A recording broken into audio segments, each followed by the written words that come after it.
салом мухлисони Барселона ва канали Барсатиҷӣ. Баъд аз таваққуфи кӯтоҳе ба кори худ идома медиҳем. Имрӯз оиди хабарҳои наве ки гирду атрофи бошгоҳи каталонист ҳарф хоҳем зад. пеш аз ҳама хоҳиши ҳарвақтаи худро мекунем ки тугмачаи лайкро зер кунед то мо боз ҳам фаъолтар шавем. Агар аллакай карда бошед, пас мо шурӯъ мекунем. дӯстон, чун дар чемпионатҳои аврупоӣ таътил аст, футболбозон ба тими миллияшон ҳамроҳ шуданд. имрӯз рақобатҳои Лигаи миллатҳо идома меёбад. яке аз бозиҳои асосии имшаба ин дидори мунтахабҳои Чехия, Португалия ва Испания, Швейтсария ба шумор меравад. боз чӣ бозиҳои шавқовареро Лигаи миллатҳо пешкаши мо мекарда бошад? дӯстони мо аз Ягекс ба ин бозиҳо коэффициентҳои баланд пешниҳод доранд ки мухлисону ҳаводорони футбол метавонанд истифода баранд. дар Ягекс регистратсияи осон ва пардохт аз тамоми гӯшаи канори дунё, вале аз ин ҳам муҳимтар бонус то $100 бо промокоди Барсатиҷӣ.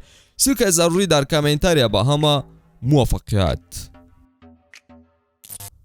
дар доираи бозиҳои Лигаи миллатҳо якчанд бозингарони асосии дастаи каталонӣ ҷароҳат бардоштанд. то куҷо ин ҷароҳатҳо ба даста таъсири бад мерасонад, то ҳол маълум нест. бозӣ байни мунтахабҳои Нидерландия ва Полша бо ҳисоби 2-0 ба фоидаи шогирдони Луи ван Гал анҷом ёфт. Френки де Йонг 45 дақиқа бозӣ кард ва ба гуфтаи сармураббӣ де Йонг каме дард дар мушакҳояш эҳсос кардааст. маҳзи эҳтиёт ӯро иваз карданд. ҳамчунин Депай низ 52 дақиқа ҳунарнамоӣ кард ки бо иллати ҷароҳат ӯро баъдан аз майдон бароварданд. дар мунтахаби Полша бошад Левандовски низ ба ҳайат шомил буд ки хушбахтона беҷароҳат бозиро паси сар кард.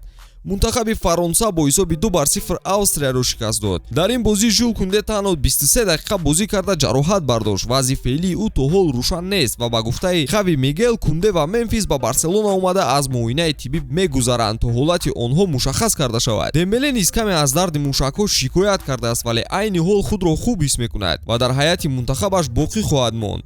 хулосо, агар ҷароҳати Араухоро ҳам ба ҳисоб гирем, 4 мушкилии ҷиддие ба ҳайати Барса шуд. имрӯз ҳама мухлисону роҳбарияти Барселона дар талоши баргардонидани беҳтарин бозингарашон дар таърих мебошанд. президенти даста Лапорта низ чанд маротиба дар ин бобат ҳарф зада изҳор дошт ки худашро дар назди Месси қарздор меҳисобад ва ҳама корро барои шонси дигар додан ба ин футболбози аргентинӣ хоҳад кард. ҳамлагари ПСЖ Лионел Месси бо президенти Барселона Жуан Лапорта гуфт ки омода аст пешниҳоди дастаи каталониро баррасӣ кунад. хабар медиҳад The Forbes. ба иттилои манба, президенти Барса дар моҳҳои охир бо варзишгари аргентинӣ дар тамос буд ва фаҳмидан мехост ки оё ӯ метавонад дар оянда ба бошгоҳи каталонӣ баргардад. Лапорта инчунин аз бозингар узр пурсидааст ки бошгоҳ қаблан натавонистааст шартномаашро бо ӯ тамдид кунад. гуфта мешавад ки Месси дар ҳоли ҳозир аз баррасии масъалаи гузариш худдорӣ мекунад. ҳамлагари беҳтарини сайёра то баргузории чемпионати ҷаҳон аз гуфтушунид оиди ин масъала худдорӣ мекунад. аммо пас аз анҷоми мусобиқа ӯ омода аст ки вариантҳоро баррасӣ кунад. шартномаи Месси тобистони соли 2023 ба анҷом мерасад ва дар ин бобат ҳам парижиҳо талош баҳри тамдиди шартнома ҳастанд. ёдовар мешавем ки Месси як мавсим қабл тарки хонааш карда ба ПСЖ гузариш карда буд.